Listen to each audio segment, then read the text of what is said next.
I'm Mike Swetnam. I'm the CEO of the Potomac Institute for Policy Studies. This is General Al Gray, who's chairman of our Board of Regents.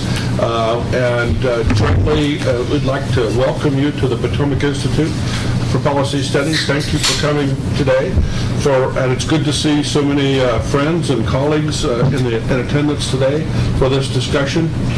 Those of you who aren't as familiar with the Potomac Institute, we're a not-for-profit science and technology institute in the Washington, D.C. area that focuses on the issues of science and technology and how science and technology are impacting our security in the United States and, in fact, globally. We're very, very privileged and proud at the Potomac Institute to be the home and the host for the Inter-University Center for Terrorism Studies, the International Center for Terrorism Studies, that is chaired and led by Professor Yona Alexander. I'm sure you all are very familiar with the work of Professor Alexander and the Center for Terrorism Studies that has been has authored more than 100 books on all aspects of terrorism and global security and the issues in and around that for about 40 years, for more than 4 years, maybe. For counting. So, Professor Alexander has, as I'm also sure you know, been not just involved in the issues of terrorism and counterterrorism, but the issues of global and regional security and how technology, how our globalization, how our societies is impacting on security in the world and how that is evolving over the last several decades. He has been the host of many forums to discuss topics such as this, and today we're privileged to play the host once again for a discussion on security and how it's evolving in Europe and how it ought to be different than security structures and security threats of the past, but approached in a new way with new ideas and with new technologies and with new approaches in society. So we welcome you all here to the Institute. We thank you very much for your scholarship and your involvement. We encourage your participation in the meeting today, and we hope, though, as Jonas says, that this is not the end. This is just the beginning of the discussion, that we can continue it on and help contribute in whatever way possible to the movement of our society and the world. So with that, once again, welcome to the Potomac Institute. Thank you very much for coming. And I'll turn the microphone over to the individual who, as they say, doesn't need any introduction because everybody knows who he is. If you have been involved in any issue around terrorism, counterterrorism, and international security for the last 40 years, you've read or met or heard Professor Yona Alexander speak. With that, I'll turn the program over to him. It's an honor to have him cheering us today. Thank you very much, Mike. We're going to have an informal discussion, but since I have a short PowerPoint, I'm going to stand up for a minute here.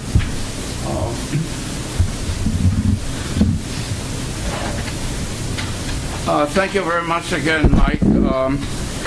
Now, I have to also pay my dues to our colleague at the Center for National Security Law at the University of Virginia Law School, who are actually now meeting just across town to deal with national security law, and my colleague, Professor Don Wallace from the International Law Institute, will come very soon, I guess, is that meeting. But at any rate, I would like to welcome our panelists, at least at this stage. On my left is Yaroslav Ristek, who is the Deputy Chief of Mission of the Embassy of the Ukraine. We'll introduce him a little bit later on. Next to him is Ian Brzezinski, who was formerly a Deputy Assistant Secretary of Defense for Europe and NATO policy. and currently is a senior fellow on international security at the Atlantic Council. And next to him is Klaus Botzet, who is the head of the Political Security Development Section of the delegation of the European Union. Welcome. We have a commentator, Dr. Pat Murphy, is sitting right here, who actually supported our work already. He is associated with the Inter-University Center for Legal Studies as well, and he supported organizing this event and so forth. So number one, I think it is important to know who are the partners involved in this activity. Now, before I move on to the academic and try to provide some sort of a context, let me make just a personal, I think, footnote here. Really, it's more than a footnote because I'm mentioning my wife, and the reason why I'm mentioning my wife, because she was born in Kiev. In the at that time, it was the Soviet Union. As a very small child, and tragically, she was in the midst of the Second World War. As all of you, I'm sure, know, the September, I think, 22nd, 1941, the war broke out between Russia and Germany. Ukraine was part of the Soviet Union. At any rate, the story about my wife, I'm mentioning this with great sadness because most of her family were killed in Kiev, in a place called Babi Yar, which is a craven in Kiev, and in about 2 days, over 33,000 people were killed, and luckily for her and her mother, they escaped to Siberia about 1 week before that event, and they spent 4 years in Siberia. And at any rate, this is a drama story about the Ukraine and the lessons of the Second World War. Now, academically, as Mike indicated, we do have links with many, I think, countries in Europe. In fact, we do have a number of representatives from some of the countries. We had the ambassadors who spoke to our groups before. And I think what is really important, and I'm going to have a very brief PowerPoint to discuss it, because it seems to me that, again, academically, I think we have to re-examine some of our concepts. For example, if we talk about the Ukraine or we talk about the conflict with Russia today, it's only part of the story, because we have to see the broader picture. And the broader picture has to do with the concept of self-determination, if you will, and separatism. And to go back actually about 3,500 years ago to China, when China became the first nation to declare independence, to establish a distinct state. We are really struggling with that concept, going back to the Wilsonian, I think, idealism and the League of Nations and then the United Nations and so forth. So there are those who obviously support the concept of self-determination, separatism, and there are others who are concerned that the implications are very grave regionally and globally. So I think we're going to try to discuss it, and particularly to see if we can assess what is the development and trends in the future. Now, just again, another footnotes, we academics always look at footnotes are more important than the text. Exactly 64 years ago, right here across town, there were 2 Puerto Ricans who tried to assassinate President Truman. You may remember in connection with the Puerto Rican, I think, situation. Now, let me move on, if I may. Okay. I think it's important to provide a context before we have our very distinguished speakers. What are we facing? Of course, you can see it's not only the question of terrorism, but it is a conflict in a broader sense. Incidentally, that particular cartoon on my right now was given to me and my colleagues. We were in Damascus by a Syrian journalist. The thinker, I think we have to keep in mind that the most dangerous weapon is man himself, and we have to consider this. And in general, what we're trying to do to dedicate our studies to the victims of terrorism throughout the world, not only now in the Ukraine or Russia, but around the world, and we can see what happened most recently with ISIS. Academically, I think it's important to mention that those of us who had the opportunity to deal with this issue of the Soviet Union, the Cold War, we try to record our findings during that particular period. And I'm very proud that our colleague at CSIS, Ray Klein, who was, before that, he was the deputy CIA director and so on. We worked on this, and finally, we're working now on a book that will come out hopefully later this year with the State Department on NATO, on the role of NATO. We're going to discuss it.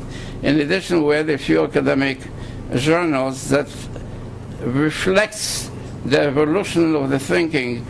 First, the question of terrorism, propaganda by the deed, then the deed by propaganda, political communication, persuasion, psychological warfare, propaganda, the so-called soft power. And then we had to deal with the ethnic, racial, and religious, I think, threats with the collapse of the Soviet Union. And finally, now we're looking at partnership for peace through the NATO umbrella. Now, there are two questions I think we have to discuss today in connection with the Ukraine, East Europe in general, and Russia. After 9/11, we always ask a question, is the worst yet to come? The short answer is definitely yes. It's not if, but when. And then whether we're going to survive as a civilization. The question is, are we going to see a confrontation that would bring us to the dark period of the Cold War? This is the issue.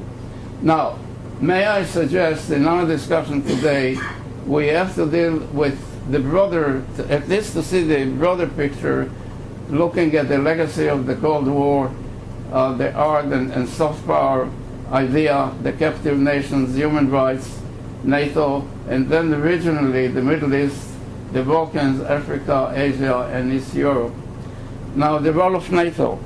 And we are delighted that we do have among our speakers specialists in this particular area.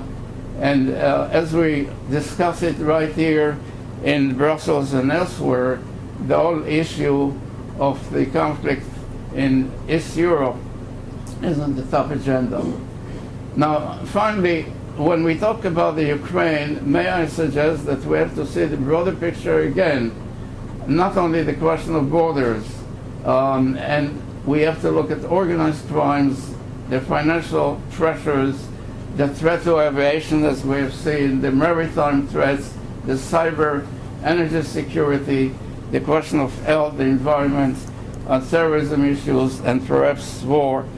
And we hope that we can prevent all-out war. Now, since we don't have a representative from Russia, we try to invite the ambassadors and others, at least from their perspective. Obviously, we know they are trying to emphasize the ethnic issues to so-called protect those who are minorities and so forth. But then again, it does remind us that historically, from their own perspective, and this is a quote that I'm sure is familiar to many of you, in regard to how the Russians see that particular crisis, that they regard the Ukraine as integral part of Russia.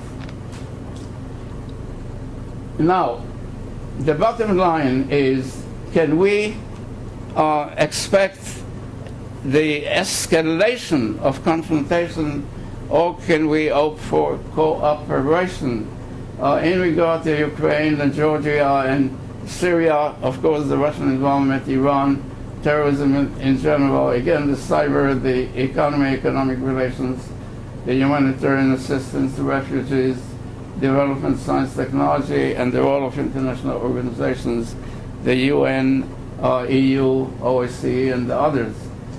Now, this is a picture which I didn't take it, but I was at that time in the United Nations. I worked there for one year, 1961. In June 1961, Khrushchev met with President Kennedy in Vienna at the Russian embassy at that time.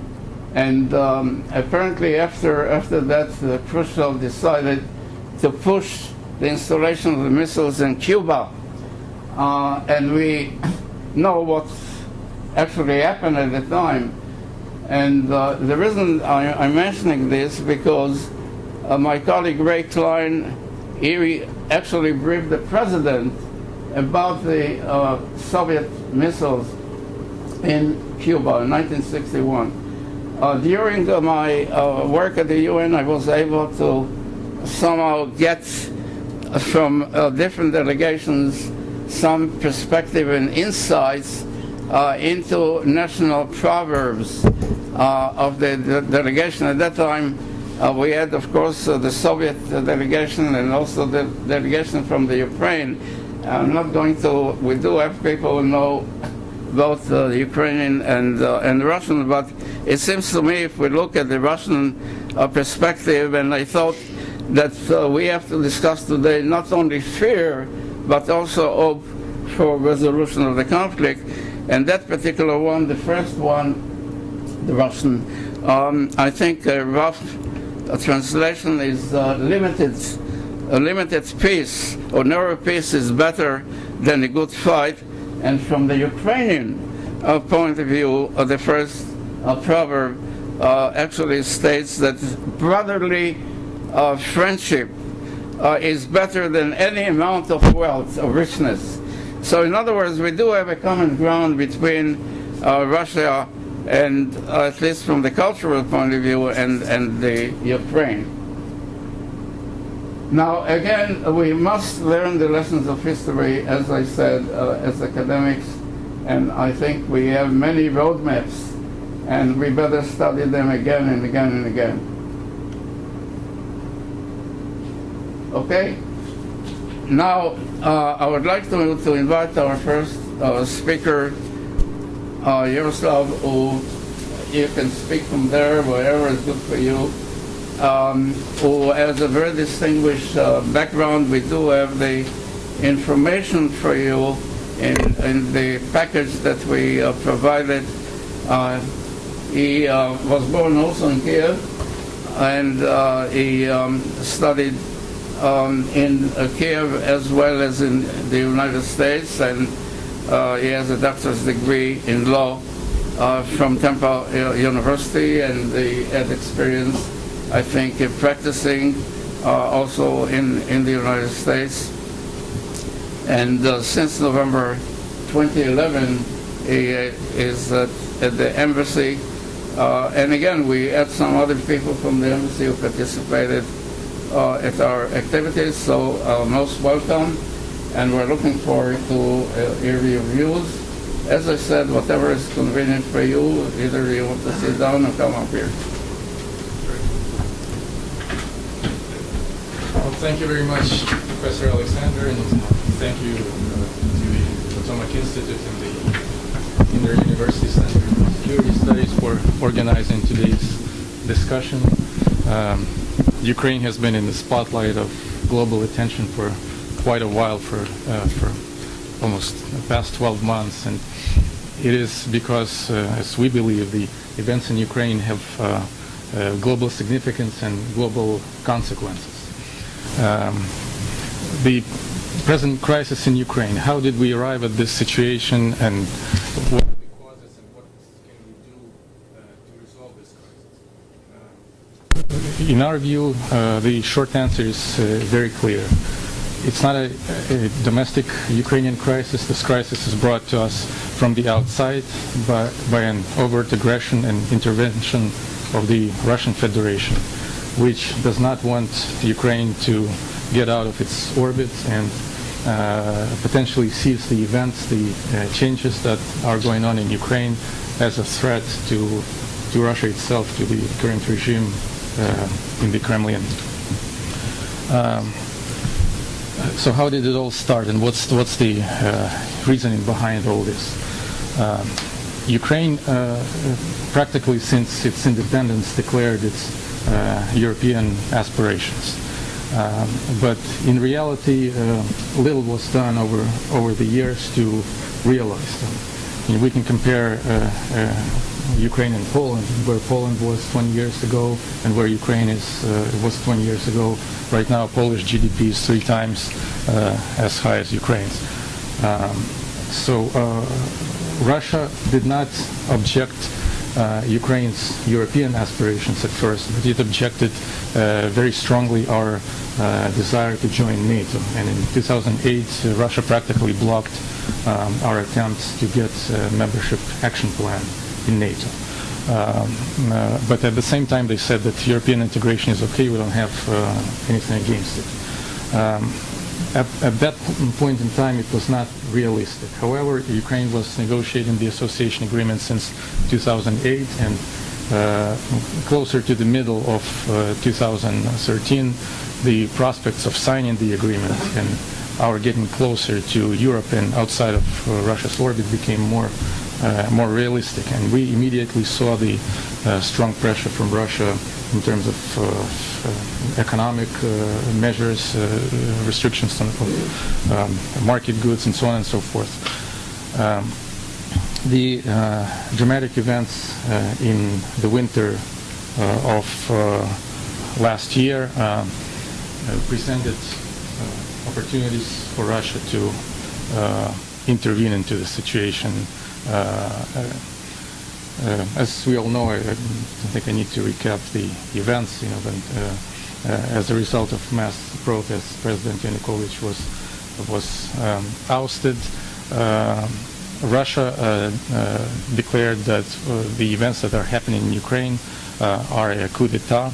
The junta and neo-Nazis came to power, even though this is not, of course, true, and everything was done in accordance with all legal procedures. As the president fled the country, the Prime Minister Azarov at that time resigned, and Parliament was the only institution that continued to work. And by 328 votes, constitutional majority, which was sufficient for the impeachment of the president, the Parliament removed Yanukovych from power and appointed Turchinov as acting president and Yatsenyuk as prime minister. Nevertheless, Russia did not accept the legitimacy of those changes and decided to intervene under the pretext of the need to protect their compatriots, as they call the Russian speakers who live in Ukraine. Then the events in Crimea ensued, where Russian Duma authorized Putin on March 1st to use troops in the territory of Ukraine. It's interesting, Professor Alexander raised the issue of self-determination and separatism in this context. In Crimea, the people who have or could have rights to self-determination are Crimean Tatars.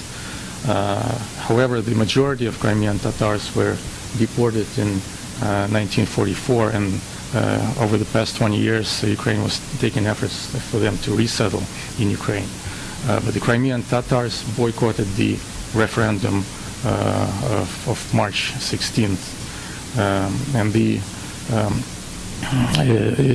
data that Russian organizations themselves show indicates that only about 15 or 20% of the population actually supported the secession of Crimea, even though the official statistics is over 90%, over 80% turnout at the elections and 90% in favor of Russia.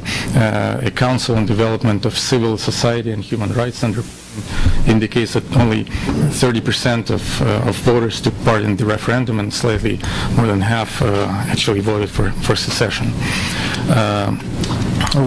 We know the story where Russian troops crossed Ukraine's border and inside the Crimea, took over the authorities and pulled off this referendum in about 2 weeks.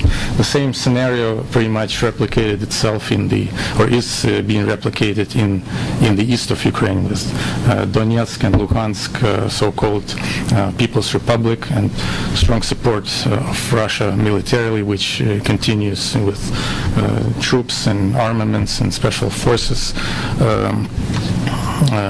up to this date.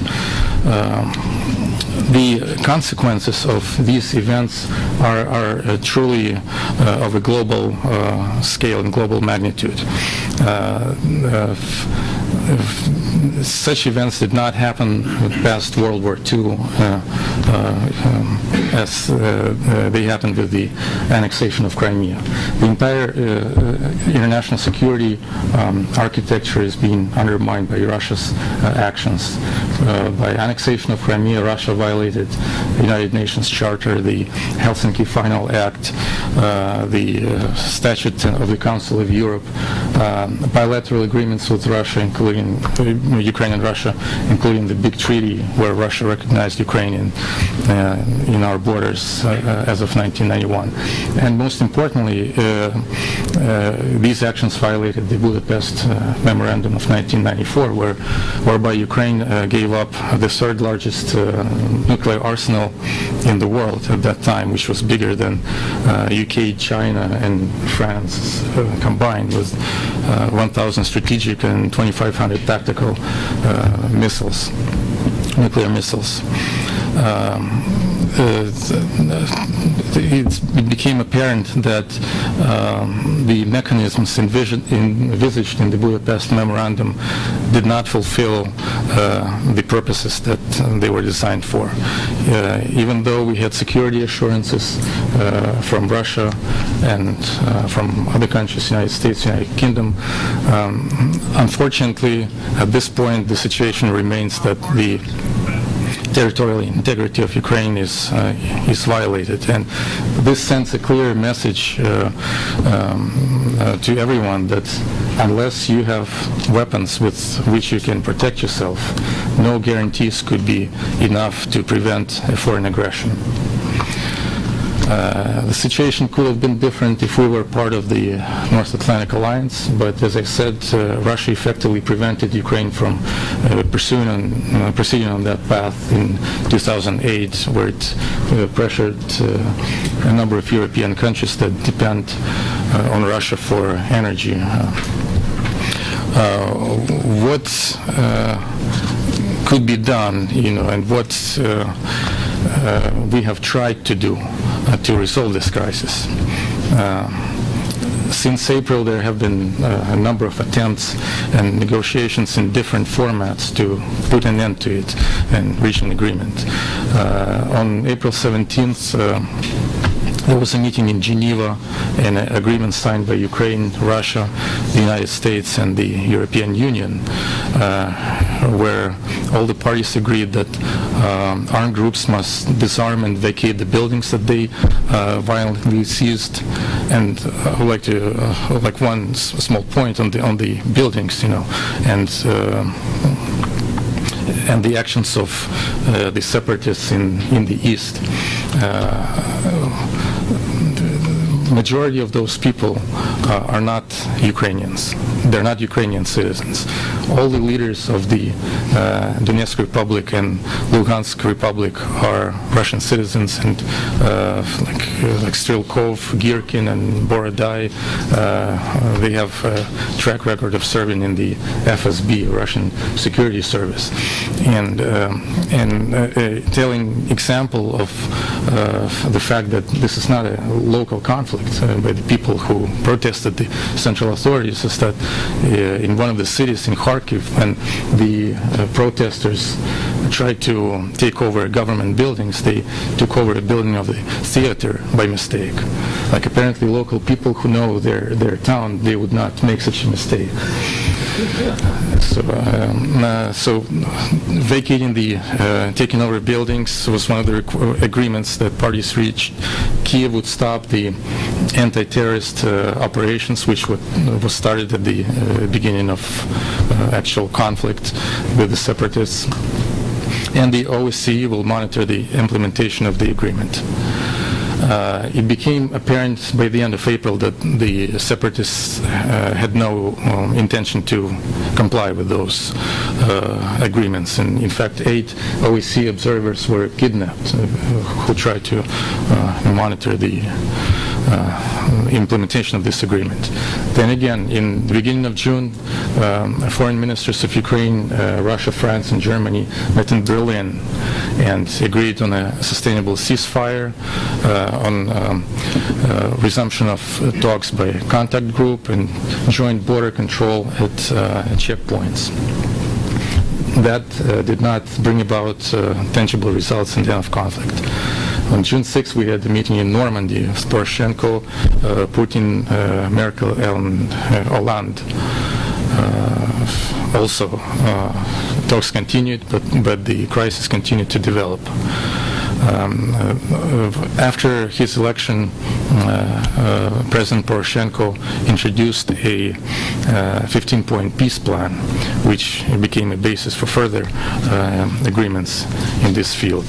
And like a side note, during the election, as a result of the election campaign, the political forces in Ukraine that Russia was threatening everyone with as neo-Nazis or radicals and so on and so forth, they got something like 1% of the votes.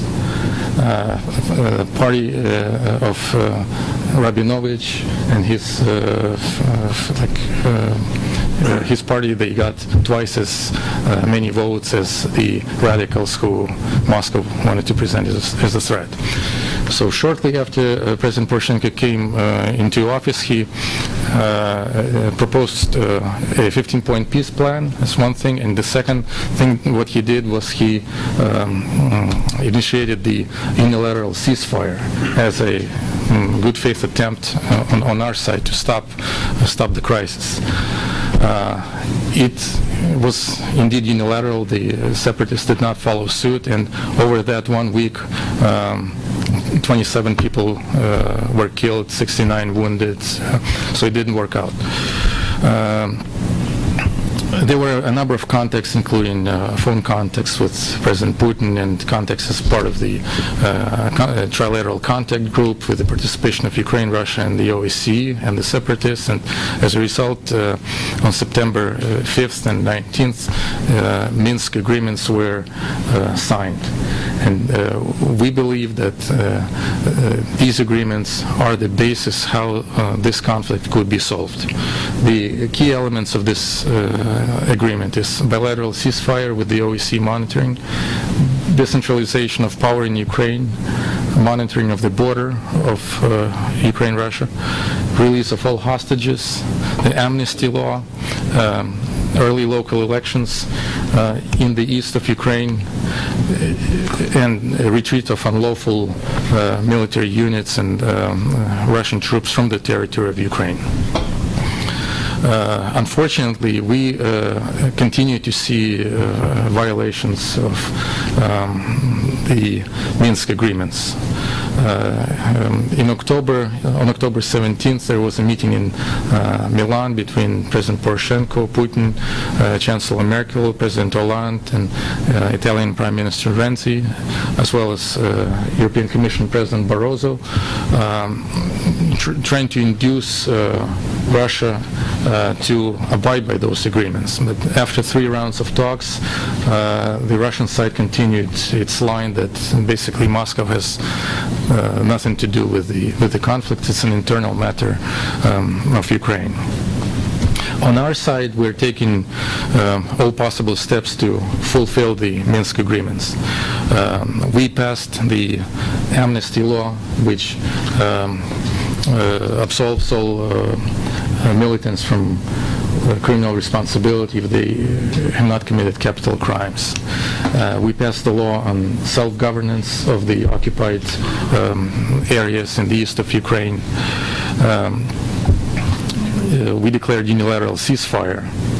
However, at the same time, like with the first ceasefire in June, it continues to be unilateral. And over the past 2 months, over 100 Ukrainian soldiers are killed and over 600 soldiers are wounded. We had early elections to the Parliament of Ukraine, which was yet another opportunity to include all the participants into an all-inclusive dialogue. Unfortunately, the other side does not comply, and the most serious violation of this agreement, we believe, was the election that was held last Sunday on November 2nd by the Donetsk and Luhansk republics. And there's a difference between the elections that we envisaged for December 7th as part of the Minsk Agreement, which were supposed to be elections into local powers in Ukraine, like local administrations, under Ukrainian law, which would then interact, be a part of the all Ukrainian system of governance. The elections that took part last Sunday were quite different. They were elections for these new formations that they invented, the DNR and LNR. They were at a gunpoint of the militants, and most unfortunate is the reaction of Moscow to these elections. Russian Ministry of Foreign Affairs issued a statement on Sunday where they declared these elections valid and such as represent the will of the people. There are a number of other instances where the other side does not fulfill the agreements, and blocks the implementation of the peace process. The Russian side, unfortunately, blocks the decision, the OSCE decision to enhance the mandate of the observer mission on the border of Ukraine to monitor Ukraine-Russia border. And this is an essential component of resolving this crisis, because we believe that if we seal the border and cut the supplies to the separatists from the Russian side, the conflict will end fairly soon, because everything they get they don't get from Ukraine. They're not peaceful protesters, and you can probably buy a Kalashnikov assault rifle on the black market, but you cannot buy multiple rocket launch systems or tanks of the kind that Ukrainian army even doesn't have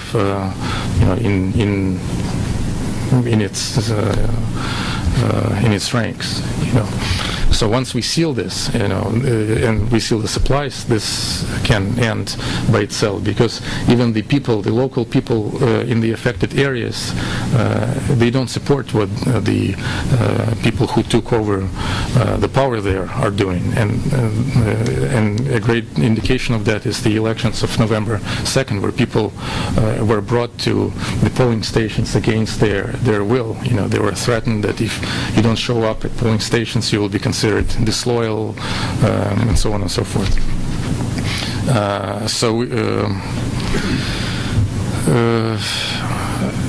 And of course, another component is the Russian continued propaganda, which tries to shift the blame on the ongoing fighting on the Ukrainian side.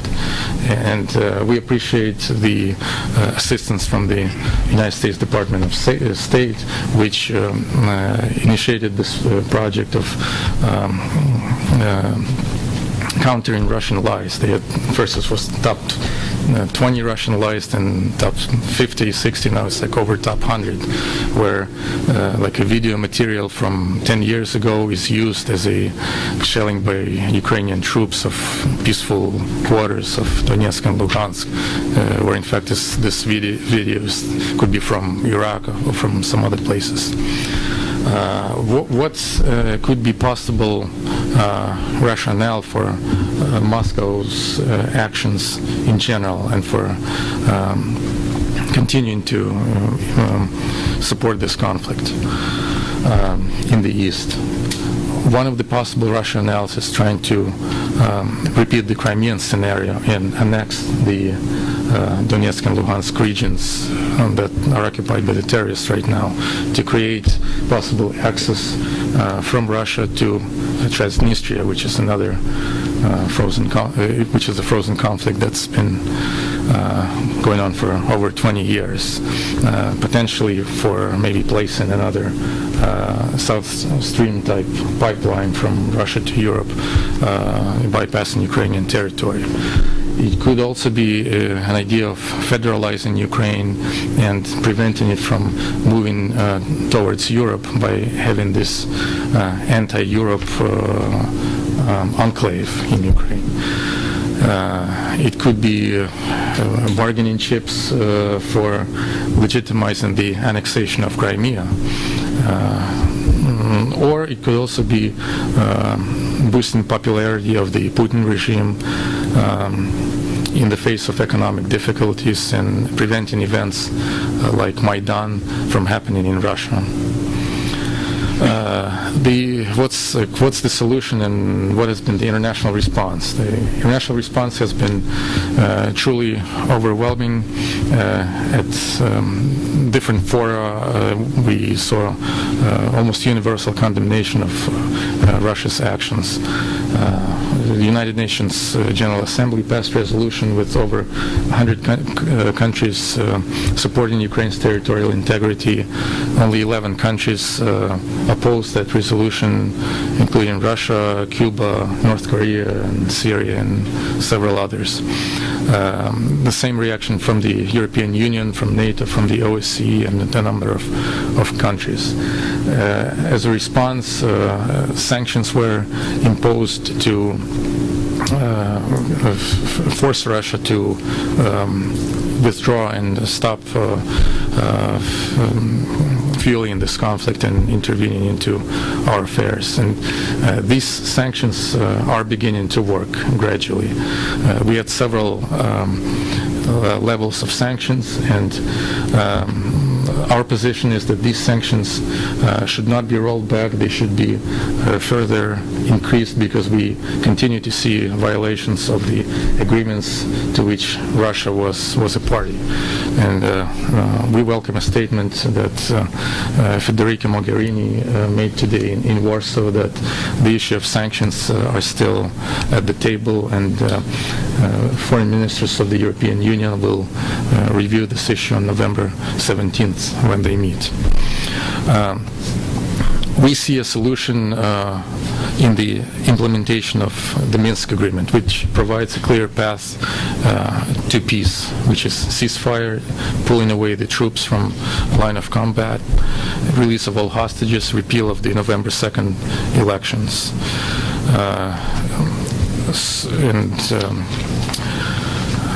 We count on continued support from our partners, the United States, European Union, in forcing the other side to abide by those agreements.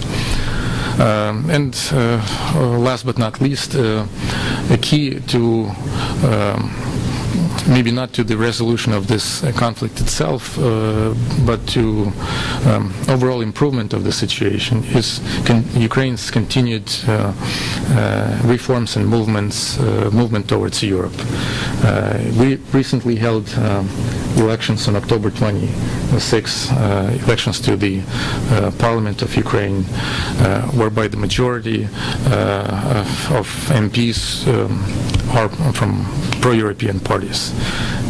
We're awaiting a formation of a coalition, which should be done in the next few days. The official results will be certified on November 10th, but right now, with over 99% of ballots counted, it's clear that we have a pro-European parliament with pro-European government and pro-European president.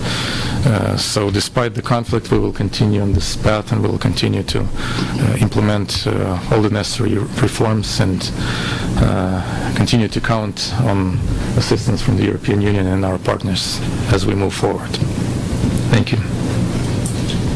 Thank you very much, Yaroslav, for presenting the overview assessment of what's happening both on the soft power and hard power, which I think we follow very seriously. And obviously we have to see the broader picture as well. And we're fortunate to have with us Ian Brzezinski, who, as I mentioned before, currently is at the Atlantic Council, and his rich background obviously qualifies him to discuss also the relations with NATO, and he served, as I mentioned before, as Deputy Assistant Secretary of Defense for Europe and NATO, and he has a very rich legislative background in the U.S.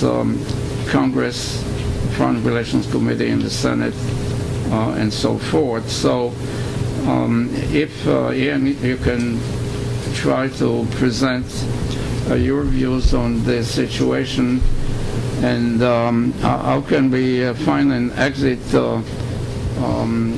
option that would be based on conciliation rather than confrontation. That's the issue. It's a modest, I think, approach. I'll do my best. Let me thank Mike and Yona for including me in this discussion today. I'm going to start off by two quibbles that I have. One with the title, and it kind of follows from Yaroslav's, ECM's comments. And the phrase Ukraine crisis, it's used often, it's used in the Atlantic Council. I'm going to talk in another event, it's the Ukraine crisis up in Connecticut. It is the wrong phrase. As Yaroslav pointed out, it's not an internal crisis that's occurring, it's an external invasion that's occurring. And I think it's a mistake for NATO, for our European allies, all due respect to the administration, to avoid pointing out that factual reality. Because by avoiding it, we're then coming up with policies that are, I think, sadly inadequate. It's an invasion. The insurrection we see in Ukraine was generated by proxies, led by proxies, fought by proxies. It's been backed by Russian military equipment. It's been supported by the Russian military and supported by the Russian government. It's directed by a foreign power. It is an invasion. Point. The second thing that kind of irks me in Washington is when people kind of go, well, you know, and this gets to the point, your point about Poland. Well, you know, the Ukraine's wasted 20 years. You know, corruption, weakness, lack of commitment, and that sort of thing. All right, I lived in Ukraine in 93 and 94, and I saw a lot of corruption there. I saw the inadequacies. But I can tell you one thing that's very different from Poland. Poland didn't have Russia breathing down its back, in its knickers, pumping in money to corrupt the politicians, to stymie business development. Poland wasn't subjected to a blitzkrieg of information propaganda. Poland didn't have its economy penetrated. Poland wasn't permeated with, well, it has some permeation, but not to the same degree, intelligence operatives. I mean, it's amazing how far Ukraine has come next to a great power which has devoted a huge amount of resources trying to break down the emergent Ukrainian sense of national identity. And when you look at Ukraine today compared to 20 years ago, it's amazing how strong Ukrainian national identity is under those circumstances. So when we criticize Ukraine for its inadequacies, let's not forget that a lot of its problems are externally generated and externally sustained. Okay, now, why should we care about this here in Washington, D.C. and in some of our European capitals?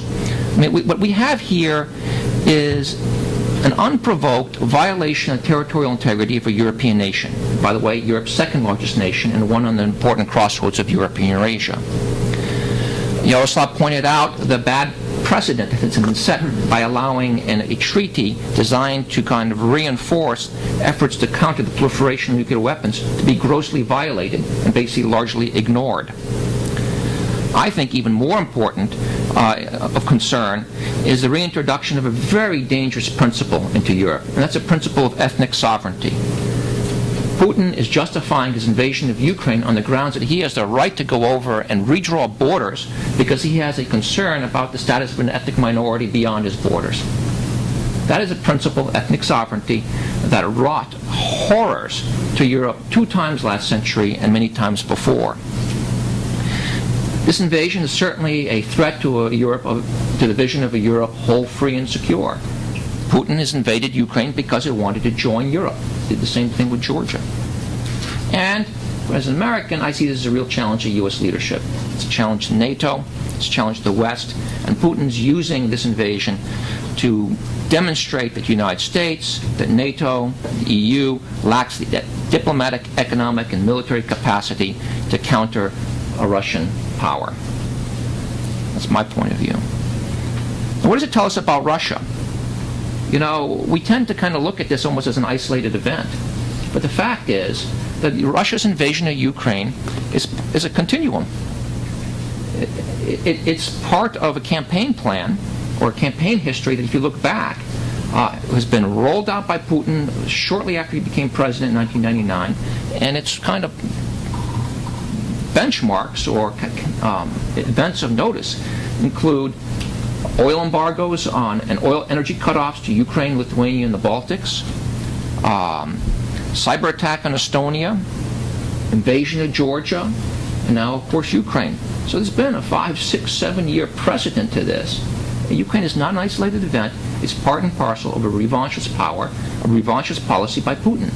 He defines Russian greatness not in terms of ideology, which is interesting, but in terms of territory and nationalism, and an ugly form of nationalism.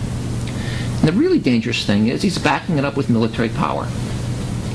And I'm struck by the differences between Russian military capability in 2008 and what we've seen in Ukraine. Remember the pictures of the drunk Russian soldiers staggering on the backside of the battlefield when Russia was invading Georgia? Remember the difficulty that Russia had invading Georgia? I mean, it won by nothing but by mass. The Georgians were knocking down aircraft and UAVs. They would have kept on going if it was the United States demonstrating a little bit of muscle, and that was flying in with the C-5, basically signaling that we were going to get serious. That stopped the Russians. Look at what they were in Crimea. I was really struck by the 20 to 30,000 special forces that went into Crimea. Slick equipment, crisp uniforms, unbelievable communications discipline. This is a very different entity that we're dealing with, and it shows how determined Moscow has been to learn the lessons from 2008 and to really undertake a significant modernization of its armed forces.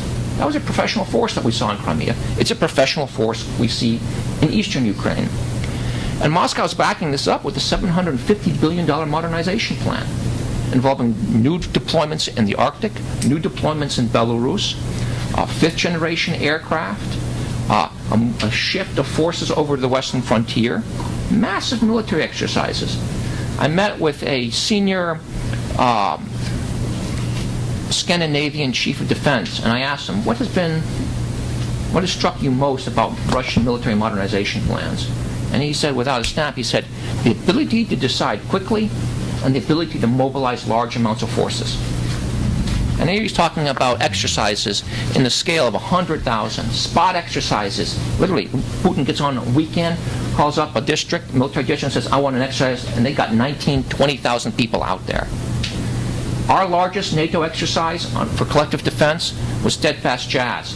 That had 5,000, maybe not even that, of which 2,000 were desk jockeys. There's an order of magnitude we should be concerned about. And this is being demonstrated through increasingly assertive behavior on part of Russian forces, not just in Ukraine, but in the Arctic, in the Baltic, the seizure of an Estonian officer. I mean, really kind of exercises military force to remind the West that Putin is a big deal and it's intimidating, particularly to the Central European neighbors. So what should our response be? I was a little bit surprised that you said you were overwhelmed by the international response to Russia. I'm the opposite. I've been underwhelmed. I see a lot of rhetoric, but I see completely inadequate action. I mean, look at the economic sanctions. They haven't had any effect on Russia in a way that changes Putin's calculus. I mean, he's beefing up the outskirts of Mariupol as we speak. With convoys going in there this weekend, maybe even additional artillery pieces. We have sectoral sanctions on, not sectoral. We have targeted sanctions on Russia. I mean, just 2 weeks ago, I got approached by a bunch of American businessmen who were going to do jet fuel exchanges with the Russians. That doesn't seem to me a reflection of powerful, hard-hitting sanctions when millions of dollars are sloshing back and forth the Russian border. We have to have sectoral sanctions. Otherwise, what we have right now are red badges of courage, in which some oligarchs are going around boasting that they've been sanctioned, but we're having no impact on Russian decision-making. You know, what particularly stuns me, and here I'm going to take a small hit at my colleague, but look at the economic balance of power, so to speak. Russia is a $2 trillion economy. It's a gas station. It's only got one product. It's unleaded and leaded, gas and oil. And it's got one client, the EU. And the EU, by the way, is the biggest source of foreign investment into Russia. The EU is a $12 trillion economy. It's globally integrated. It has an excess of LNG terminals it doesn't know what to do with. It gets only 1/3 of its gas from Russia. It's globally integrated. It's backed by a $16 trillion economy. That's the U.S. economy. How is it that a $2 trillion gas station is able to intimidate a $12 trillion economy, 6 times the size, backed by a $16 trillion economy? The only thing I can say is the roots have got to be strategic short-sightedness, moral fecklessness, allowing a neighbor to be invaded and to stand on one's hands, and probably corporate greed. It's really, really disappointing. We're not leveraging the economic capabilities we have in this. Military response, it's been symbolic. You know, as I pointed out, you know, Russia mobilizes and exercise 65,000. At one time, during the invasion of Crimea and the heating up of the events in eastern Ukraine, some estimates had 80,000 mobilized. What has the West done? What's been its response? A dozen or so are aircraft to the Baltics, to Iceland, and to Romania. Maybe 2,000 troops. For the United States, it's 750 troops. It's grossly inadequate. It's nothing that does anything to change the Russian military calculus. It's symbolic. You know, at best, it kind of thickens the red line on NATO's eastern frontier. We should be doing a lot more on the military side. It should be battalion-level deployments over there. Look how slow we are. We're talking about the European Reassurance Initiative rolled out by Obama and plans by NATO for their Readiness Action Plan, which could involve pre-positioning. My God, it's like a molasses. It's taking months to decide this. Obama rolled out the ERI in June, and we still don't have decisions on what it's going to be. This doesn't communicate resolve to Russia. It certainly doesn't bolster, I think, Ukrainian confidence. What should we be doing with Ukraine? It's amazing that we're not providing lethal assistance to the Ukrainians. I mean, I just can't believe it. Not only have they been told they're on the other side of the red line, but we won't even help them to defend themselves. I mean, it's been 8 months, and the Russians have just been creeping deeper and deeper and deeper into Ukraine, and we won't give them anti-tank weapons. We give anti-tank weapons to the Syrians. the Syrian organizations, which I think are probably a little less reliable than the Ukrainian military. And the Ukrainian military, by the way, contributed to an Article 5 exercise in November of last year, Steadfast Jazz, in Poland. And they can't get lethal military assistance from the United States or from our European allies. It's a terrible message. It's a disillusioning message to send to the Ukrainians, and it's encouraging to Putin and his cronies. We ought to be doing NATO exercises in Ukraine. I'm glad that EUCOM led an exercise there in June, but there should be more of them. It helps the Ukrainian military train. It's a demonstration of commitment. It complicates Russian military planning. We ought to be putting not OSCE surveillance capacities, but allied surveillance capacities and trainers into Ukraine. This is what we did for Georgia after the invasion. Why? Because it was the most effective way to help the Georgians build up their capability, but it also brought into the mix a Western presence that kind of made it a little bit more foggy for Russian military planners, because they didn't know what they were going to get involved with. If they were going to strike in, they'd made up and hitting an American or a European, and that complicated their planning. We should be doing things like that. Information campaign. I'm so glad the State Department's doing more on that. But the United States as a whole, I think, $10 million that we're directing to counter-information programs, and that's not a hit on the State Department. It's chump change when you're dealing against the kind of propaganda efforts that the Russians are imposing on Ukraine and others. So where are we now? My fear, to answer your question, is the worst yet to come. I don't know if the word worst is yet to come, but there's more to come. I mean, I'm really worried by what I see in terms of the kind of flow of equipment into eastern Ukraine, particularly this weekend, and the repositioning of some of those separatist forces, which seem to be, have more regulars from the Russians than people care to admit. I'm worried that the Ukrainian military is getting chewed up. I mean, there are figures out there that are saying that 60 to 70% of its combat capability is not just degraded, non-existent, because it got chewed up so badly over the last 8 months. So if there's another big showdown over Mariupol, it's not just going to be the loss of Mariupol, but it could be kind of really crippling.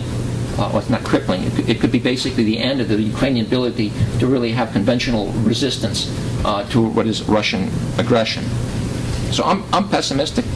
I would say that one thing that has surprised me is how this invasion of Ukraine has basically added further kind of strength to Ukrainian national identity. It's something that we should be fostering. It's something we shouldn't take for granted. And I'll throw in a point on NATO and be interested in some reactions. We're probably going to have a it's almost certain, the most pro-reform, the most pro-Western, the most Europe-oriented, and also the most pro-NATO government in Kiev that we've seen. And I'm really worried about whether or not the West, here I'm thinking of Washington, I'm thinking of Brussels, is thinking about how we're going to embrace those aspirations. And it just can't be, no, we don't want to hear about it. We have to have a strategy to think about how we embrace it in a way that's constructive, that gives them more confidence. And if you wrap that into stronger sectoral sanctions, real sectoral sanctions, stronger economic sanctions, a stronger military posture in Central Europe, real tangible efforts to help the Ukrainians defend themselves, coupled with a broader vision of one that embraces Ukraine and its European and transatlantic aspirations, that's going to be the most effective way to reverse Russia's course. And I'll add one final point. If I had a concern, is that the weakness of the international community's response has been emboldening Putin. And what I'm worried about is a mistake on Putin's part, him overreaching, setting off and catalyzing a crisis that leads to a conflagration or actual fighting that gets way out of hand. Why? Look at him. Look at Crimea when the invasion started. Silent, cautious use of special forces. Remember, they went into the parliament, no one knew who it was, and they quietly surrounded the airfields. It was a cautious application of force. I think Putin was ready to pull back. He saw a strong Western response. Then over the course of this crisis, every time we've had sanctions, he's responded more harshly. And now we're at a point where he's making calls to Barroso and others, to your president, saying, I could take Kiev in 2 weeks, I could take Warsaw, or I could take Kiev in 2 days, I could take Warsaw in 2 weeks. This is brazenness that's a little bit dangerous, but it's been encouraged, I think, by the weakness of the West's response. We've got to change course. We've got to have a firmer response. We've been more committed to Ukrainian sovereignty than we have. Otherwise, we're going to end up with a far more complicated, perhaps more devastating problem. Thank you very much. Thank you. Yeah. I would say the implications are so important, and we have to see the forest, not only the tree, and the challenges to the other East European countries. Some of us who remember very vividly the captive nations and what had happened, how the Soviet tanks marched into Czechoslovakia at the time, and Hungary, and so on, talking about that particular period. And actually, when I remember going back to 1956, I was in the Middle East at the time, when the British and the French and the Israelis, they invaded Egypt at the time. So while everybody was concerned about what took place in Europe, some other activities developed elsewhere. And therefore, I think we have to see the broader picture, and we're delighted to have with us the representative from the European Union, Klaus Butzet, who has a very rich also background, as I mentioned before. Currently, he is at the EU delegation right here, the head of political security and development section. He worked for some, I think, 2 decades with the Foreign Ministry, Germany, in Berlin and elsewhere as a legal advisor. And he served also the embassies around the world, including Bogota, Colombia, and educated at a number of universities, and we had the opportunity to work with all of them in Munich, Strasbourg, Bonn, and Geneva. Thank you so much for the kind introduction, Professor Alexander. It's a great pleasure and honor to be here with such distinguished speakers. Before I get into the heart of the matter, let me say how saddened I am by the history of your family and the terrible events that occurred during World War II. It shows the terrible history of the region, of your country, in which unfortunately Germany played a strong role at the time. This is really very sad, and I'm very compassionate to what happened to your family. I would like to shed a light more on the association agreement, which plays such a strong role in all this, and speak about what this agreement is actually about. It's about supporting Ukraine in finding a way towards becoming a modern European democracy. As simple as that. With all what it encompasses, the European Eastern Neighborhood policy basically has 3 pillars. The first is a political pillar. It's about building the institutions of a democratic government with modern institutions, with the rule of law, with human and civil rights we are all used to in the US and in the European Union. There is a special emphasis on the fight against crime and corruption, and it also encompasses sectorial cooperation like the police and justice sector. That's number one. Number two is an economic pillar in which free trade plays a large role. And in the case of Ukraine and the former Soviet republics, the development of a private economic sector which didn't exist until 1990. There were no such things like private companies. And the core of the economic pillar is the deep and comprehensive free trade agreement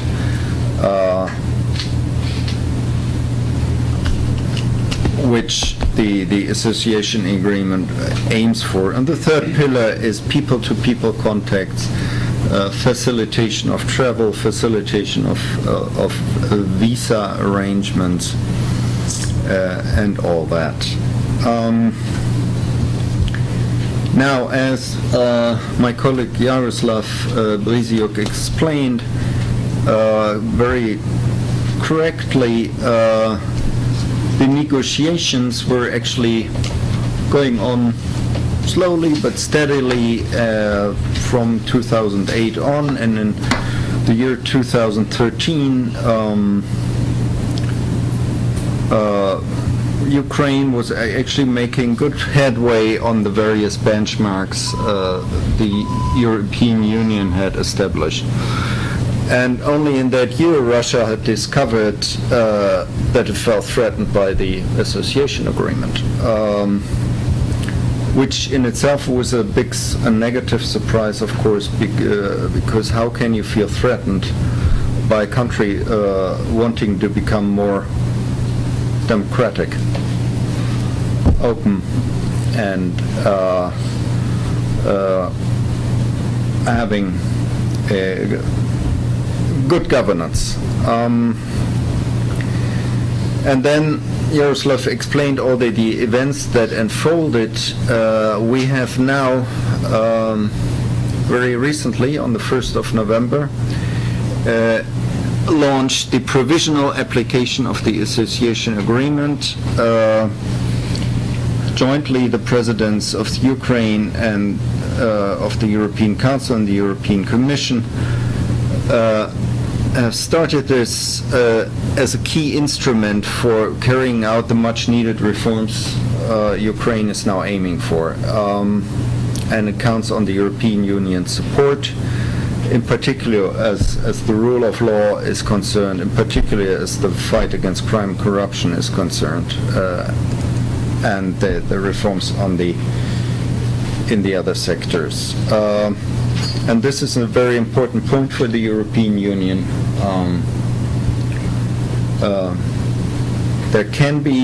Ukraine can be only helped when it helps itself in the first place and undertakes the necessary reforms in all these fields. It has our full support. The European Union has adopted a plan until 2016, which comprises, I believe, 13 to 14 billion euros in support measures. And we are very encouraged by the results of the democratic elections in Ukraine 2 weeks ago, which now help to show the broad political support for EU integration.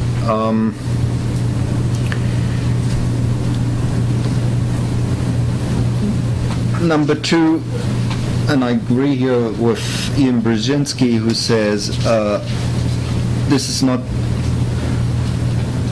a Ukraine crisis by itself, it's also about Russia.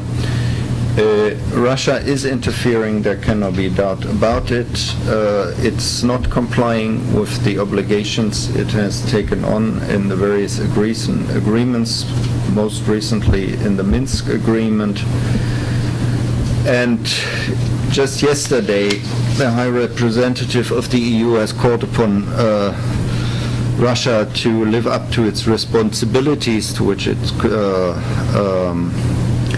subscribed in particular for withdrawal of illegal and foreign forces, withdrawal of mercenaries and military equipment.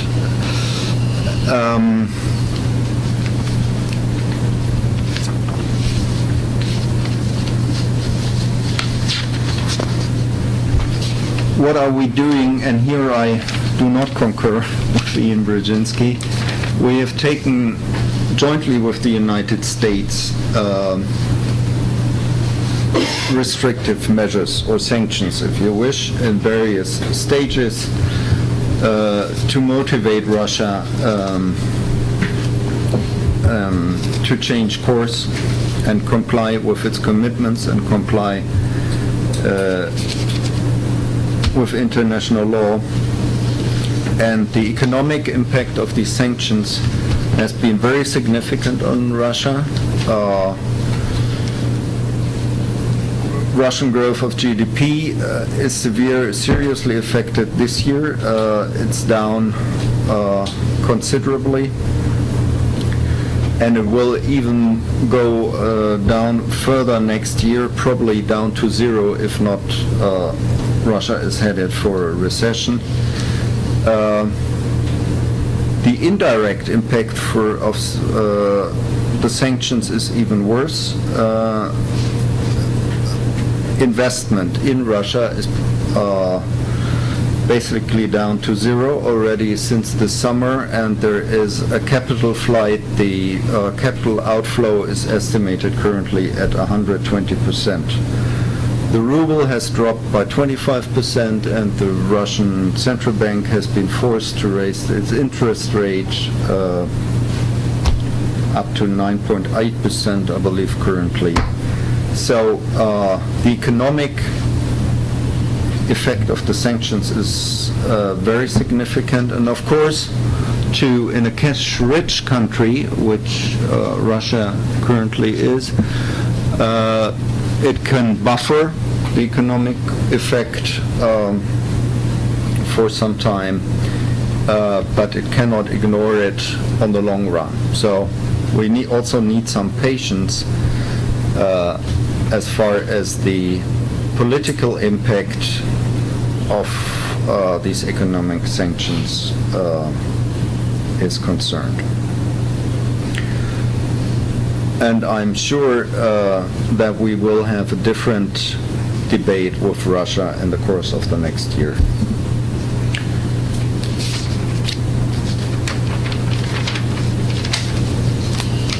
As to what we can do more to support Ukraine, I'm sure there's a lot of things also the United States can do.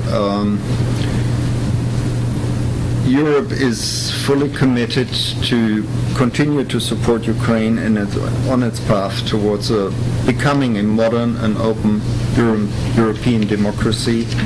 Ukrainians see,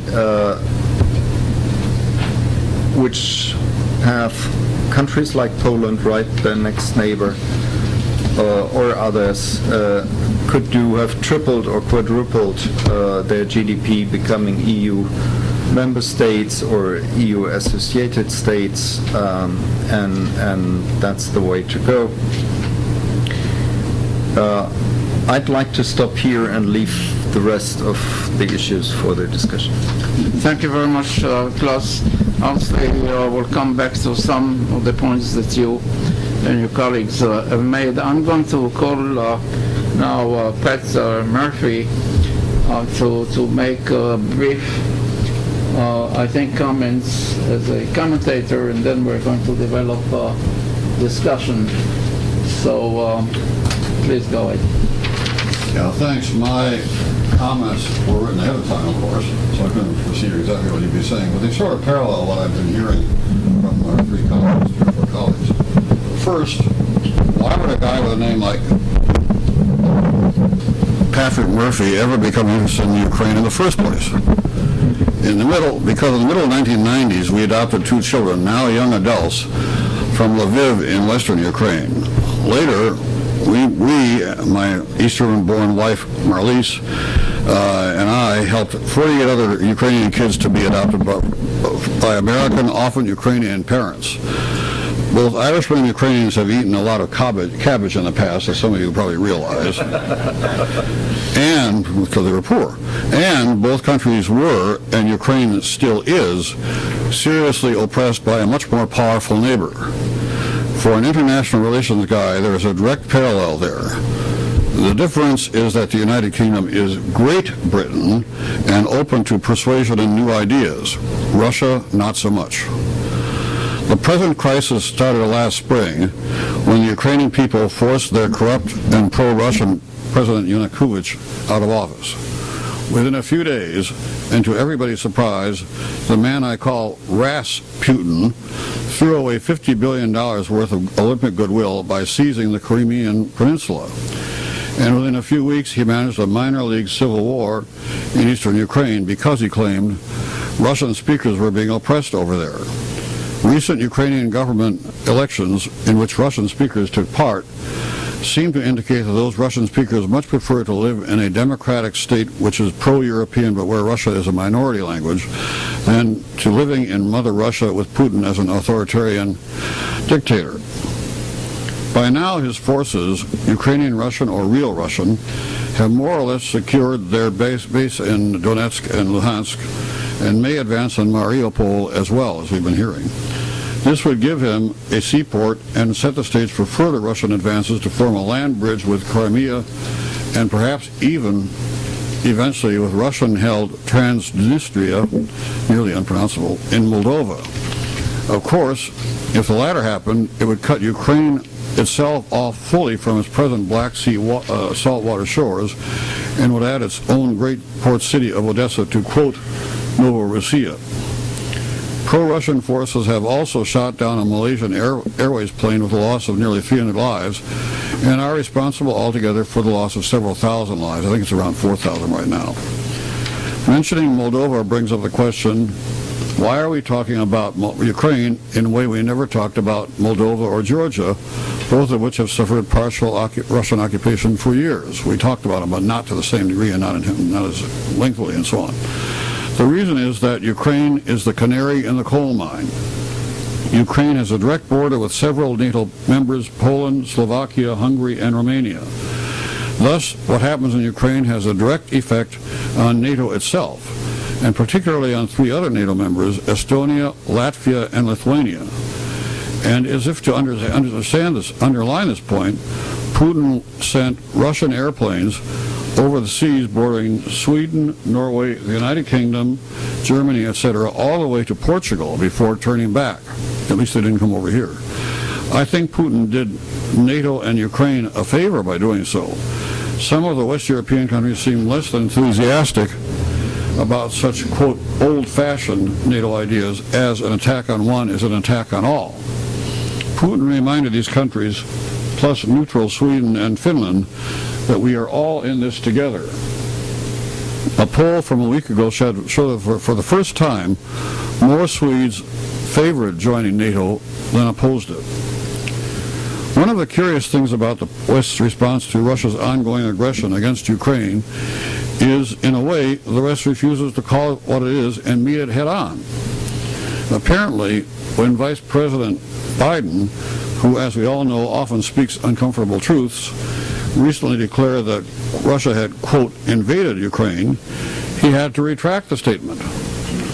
The West's financial sanctions seem almost to be a day late and a dollar short, though to be fair, they are having an effect, perhaps a serious one, along with the drop in the price of oil, on the Russian economy. And when the European Union recently signed an association agreement with Ukraine, it also signed a deep and comprehensive free trade agreement with that country. It is the latter that really implements changes in trade between Ukraine and Europe and mandates changes within the battered Ukrainian economy itself.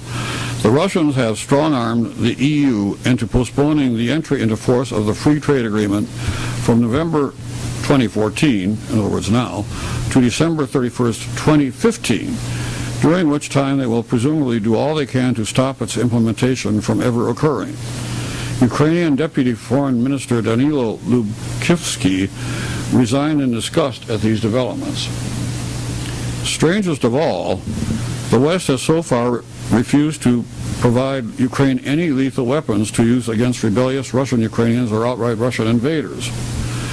The U.S. is providing delicious meals ready to eat, or MREs, as well as blankets, etc. But as Ukrainian President Petro Poroshenko courageously told an enthusiastic U.S. Congress a month ago, one cannot win the war with blankets. And when Senators Carl Levin and James Inhofe, who are both old-timers, both know the score. For some of you who may not know them so well, Levin's retiring and Inhofe is going to be around for at least another 6 years, but he's been around for 12, 14 years already. Recently wrote a bipartisan article in the Washington Post titled, "Why Ukraine Should Have U.S. Weapons." Even they limited such aid to, quote, providing defensive weapons that would help Ukraine defend its territory. These weapons are lethal, but not provocative because they are defensive, unquote. They would include anti-tank weapons, but apparently no tanks as such. But how can Ukraine win back its own territory if it does not have what the senators must think of as offensive weapons? Finally, how can one, in many cases, so easily distinguish between defensive and offensive weapons in the first place? The ironic thing is that the Ukrainians have had enough of being pushed around for centuries by their neighbors, particularly Russia. Many people forget that when the Germans invaded the Soviet Union in World War II, they faced ferocious partisan resistance, no matter what the cost to the partisans, or we would say guerrillas, if they were captured. And where did this partisan warfare largely take place? In Ukraine. I have already read that Ukrainian grandfathers are telling their grandchildren of both sexes, 70 years ago it was our turn, now it is yours. The mothers of Russian soldiers have repeatedly told the press that they were amazed to get cell phone calls from their sons saying that the sons were in Ukraine. When some of these sons return home in body bags, that will, and already has begun to, have an effect on the ordinary Russian citizens who gave Putin a pass on, for instance, Crimea. Excuse me. The Ukrainians will fight to the last man and woman to prevent a full Russian takeover of their country. It does appear that Putin is somewhat aware of that, as he has not really pushed very hard recently, so the latest reports are that more unmarked military vehicles have entered Ukraine. Rasputin is in this game for the long haul. Are we?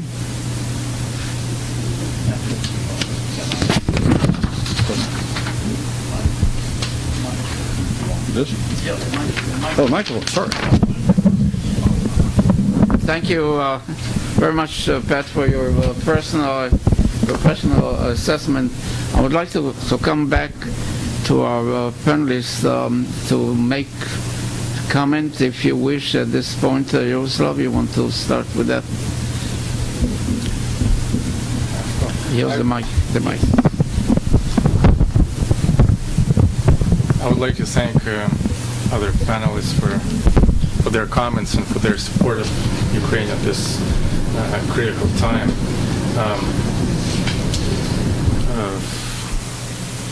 Of course, we would like, as you mentioned, we would appreciate to see even stronger support and even stronger sanctions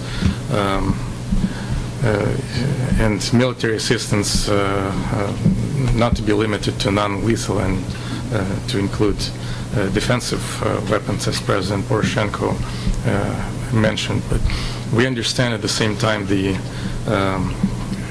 complexity and the volatility of the situation. We're not a member of NATO and unfortunately cannot rely on Article 5 protection, and as has been repeated many times, there's no military solution to the conflict.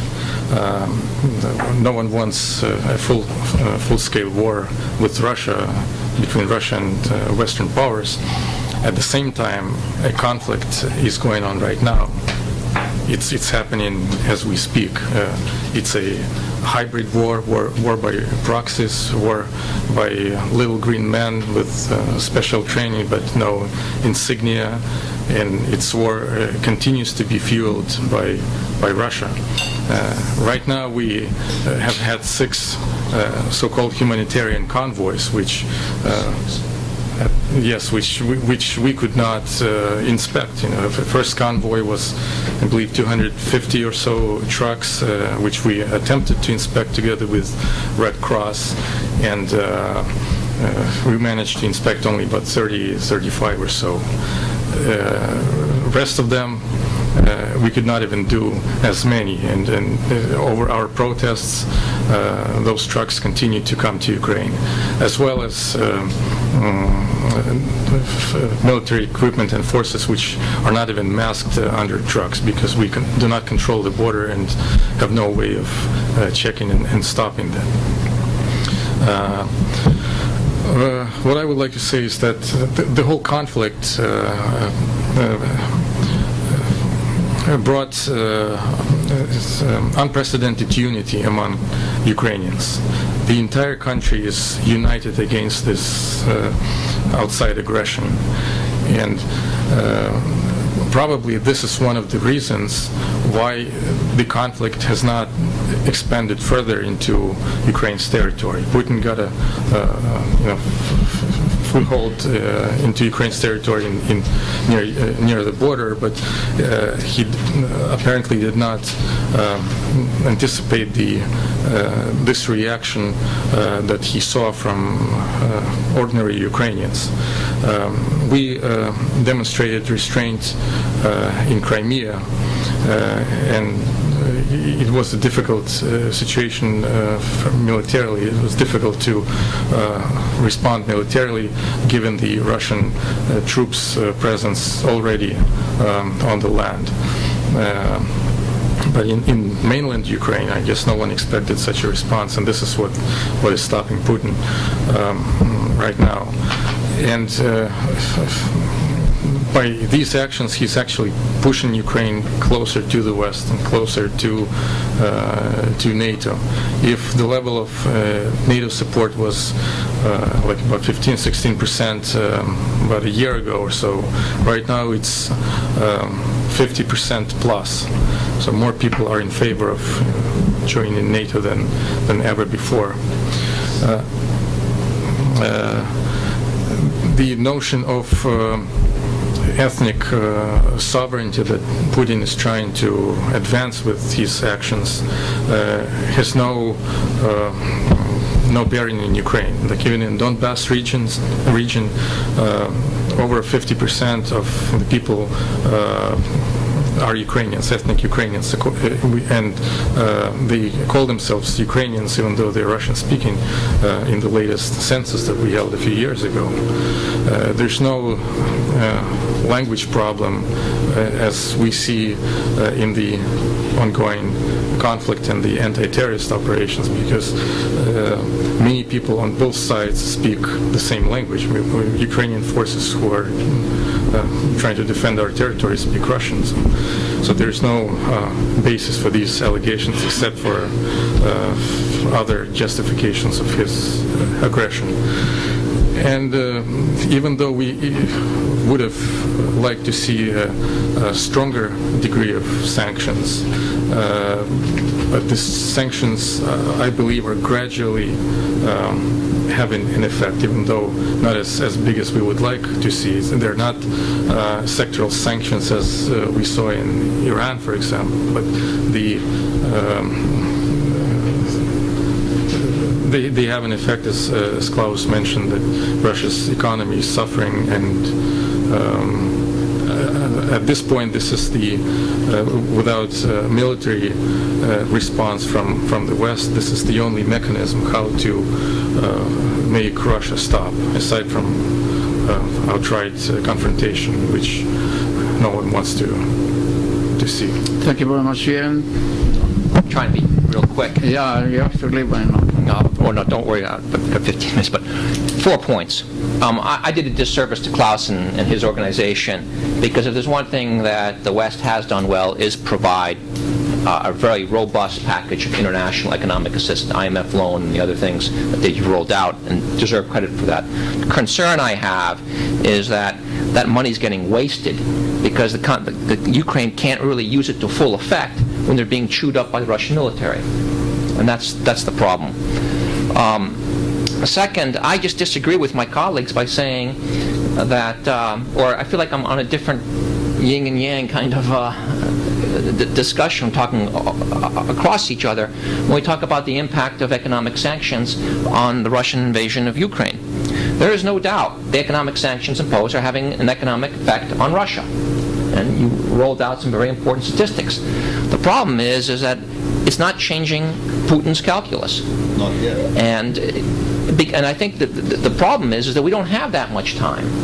I mean, to say, well, we'll just wait until Putin wakes up one day and says it's not worth it, you're going to have a politically, if not ethnically cleansed eastern Ukraine. You may have lost already part of other parts of Ukraine stretching down to Crimea. So it's kind of a lackadaisical approach. And moreover, it doesn't get to a bottom line. Does Putin think in Western economic terms? I know that in Germany. I know that certainly here in Washington, when you have negative 0.5% growth, it's a political crisis. Governments fall, people panic, or running around. Putin and his team, negative 1% growth? Well, how does that compare to Stalingrad and other sieges and other economic crises we've endured, other invasions? That's nothing. And we get in return, negative 1% growth, we get in return Eastern Ukraine, Crimea. That's a bargain. That's a soundly made investment. It's a whole different calculus, and we're acting as if Russia is some kind of liberal democracy in which are lobbyist groups and special, interest groups going around and going to protest against Putin because they got negative 1% growth. It's not like that. This is an authoritarian regime. It's becoming more authoritarian. It's a palpable fear in the streets of Moscow by anybody who wants to stand up against that regime. This is not a regime that responds instantly to economic sanctions, but it could take maybe more than a year to really, quote-unquote, have the impact that we want, and may actually, over the course of the year, make Putin and the Russian population dig in even more. Ron Asmus had a great line on NATO enlargement and why we should move fast on NATO enlargement and not just one country at a time. He says, when you've got to cut off the tail of a cat, you don't do it 9 times. It just makes the cat meaner and meaner. It's the same thing with Russia. You don't just kind of slowly, a little sanction here, a little sanction here, a little sanction here, hoping reason. You've got to go in and go, boom, hit them hard. So they don't have time to focus about their interests in Eastern Ukraine. They got to worry about a collapsing bank structure, a collapsing economic infrastructure. That's how you shape decision-making in an authoritarian regime like that. I'll leave it at that. Okay. Klaus, it was... Yeah, thank you. I like the story with the cat. Your question, Pat Murphy, Putin is in it for the long haul. Yes, I believe so. And so are we. This is not a conflict that can be easily and quickly resolved. It's basically a conflict between open and free societies on the one hand and authoritarian regime on the other.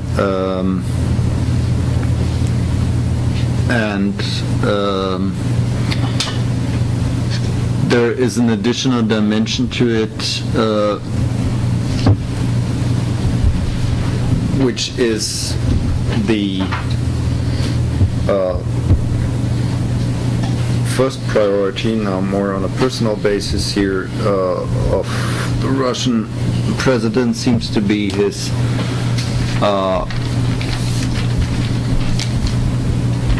to maintain power under all circumstances, and the use of these nationalist sentiments in the Russian population is more a tool to keep the Russian population behind him than actually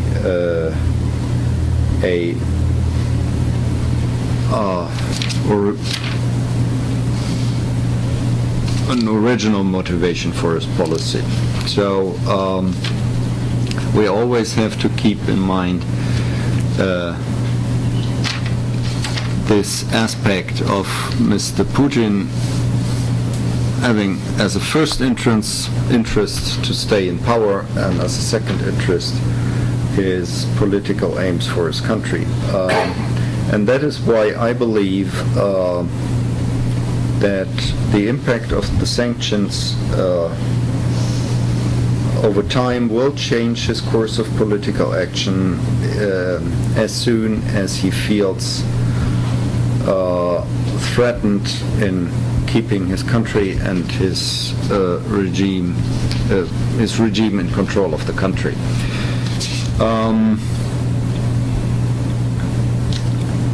One example that this mechanics is already playing out to some extent was the fact that Russia returned to the negotiating table in Brussels a couple of weeks ago and agreed after months to a gas deal, an energy deal to supply Ukraine with needed amounts of gas. As you know, Ukraine is to more than 90% for its energy needs dependent on the supply of Russian natural gas. Russia had first almost doubled the price of its gas deliveries from $285, I believe, per 1,000 cubic meters to $465, which was way above market price, and said we're not going to deliver anything anymore indefinitely. Now they returned to the table and struck a deal somewhere in the middle. Why? Because they need to sell it. They need to get the revenue. And even more so as the price of oil is rapidly falling. I'm not saying that is an effect, a direct effect of the sanctions, but it's happening. It's having a heavy impact on Russia as well. They have calculated for their national budget with a price for oil of around $100, and as you know, we're now, I think, around 80. And each dollar below 100 means an additional deficit of 2.3 billion in their national budget per year. So, as their budget is to more than 50%, depending on that income. So overall, if you look at the economic situation,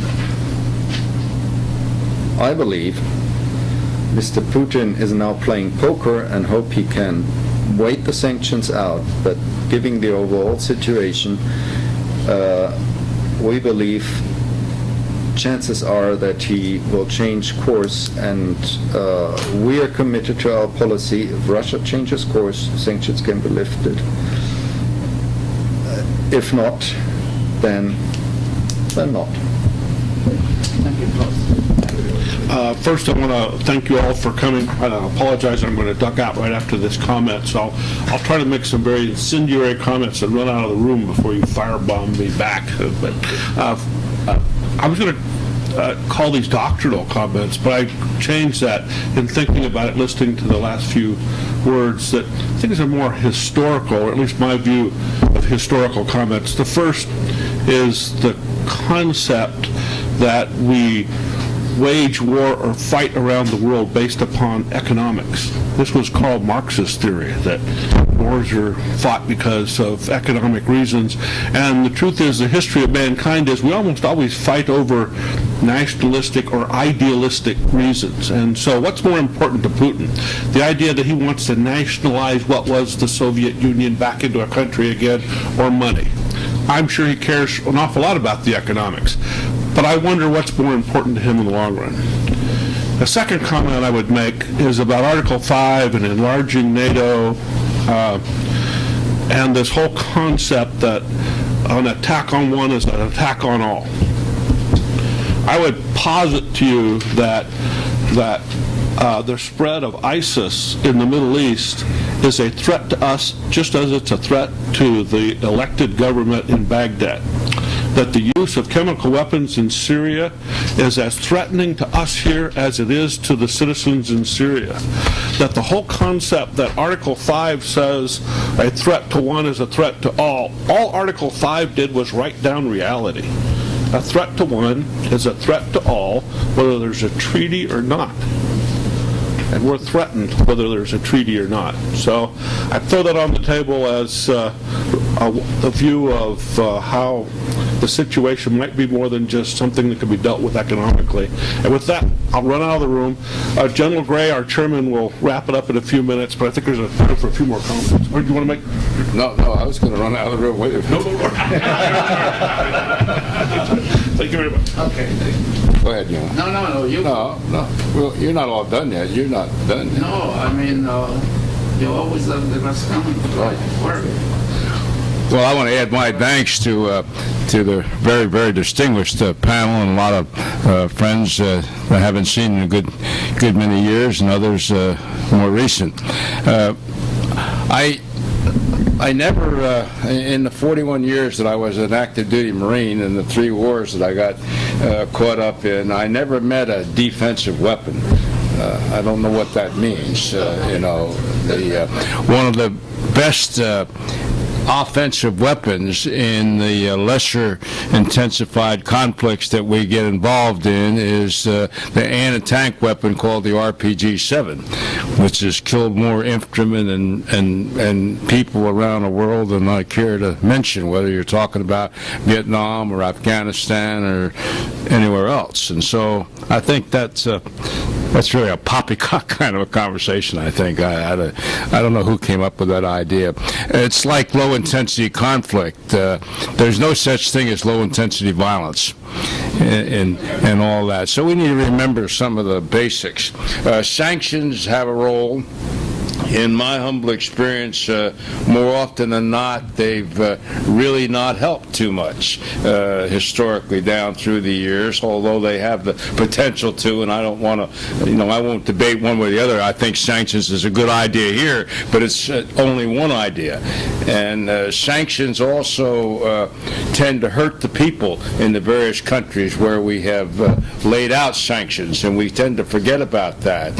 And that's a very important part of this. There's a cultural and human thing here. For example, at the so-called end of the Cold War, when we had the various meetings and conferences with the former Soviet Union and all that kind of thing, friendships were pretty strong. People were getting along pretty well. I remember going to Moscow several times after I retired in the early 90s, and we had many conversations on democracy, on economics, on freedom, and all those kinds of things. One of our crack Russian interpreters, by the way, was a Japanese gentleman. He had been trained in Japanese learned the language for several years and so on. So, and I remember even when we were at the height of the talks with the former Soviet Union before the Berlin Wall came down and all that kind of thing. And Marshal Akramayov was the leading soldier in the Soviet Union at the time. He was the chairman of their Joint Chiefs of Staff, if you prefer. He actually started out as a Marine in the Naval Infantry, and he got wounded at Leningrad and got smart and joined the Tank Corps. But anyway, he was also involved in Stalingrad. And Akramayov visited the United States with then the Chairman Admiral Crowell. And we went all over. We went to Fort Bragg and Norfolk and here and there. We went to Camp Lejeune, where the Marines were, and we put on a demonstration. And after, I followed a policy that we had where we let the general go talk to whoever he wanted to talk to, and we hung behind. We didn't get there, and we let him talk to Marine corporals. And first he talked to a Marine corporal, and they came running back to me, and he said, "You're deceiving me," and all of that. He's an officer in enlisted clothes. I said, "No, he isn't. He's a corporal." I said, if I wanted to deceive you, the last thing I'd do is try a corporal, because they're pretty smart and they're pretty honest. And so he went back and he asked some more questions, and he came back and he said, I said, you can tell, he said, you can tell that your people have been brought up in a democratic environment. Now, this is a former chairman of the Soviet. He's the guy who really swung the Soviet military behind Gorbachev. I mean, that's how powerful he was. And when he cast his vote to back Gorbachev, the rest was history. And so he said, you can tell, if I asked Russian soldiers this, they'd look at their boots and wouldn't answer. He says, and your people spoke right up.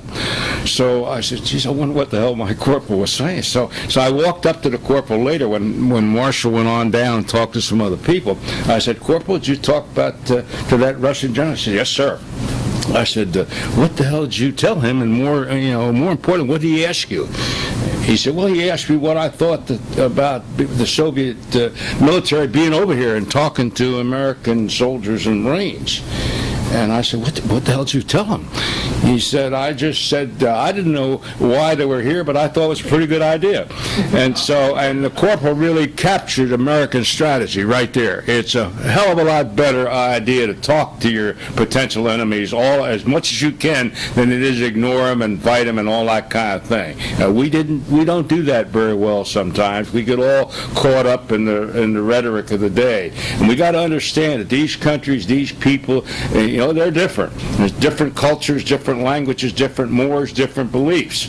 And we got to stop sometimes looking at it through U.S. eyes and look at it through NATO eyes and through their eyes and through everybody else's eyes, or we won't get the true picture. So this, to me, it's all the elements of national influence and power are involved. It's economic, it's military, it's societal, it's culture, it's technology, etc., etc. And I think no single approach is going to work. It's going to take a total combined effort, and it's going to take a consistent effort, and so on. And certainly the idea that a country has been from my vantage point, has been invaded.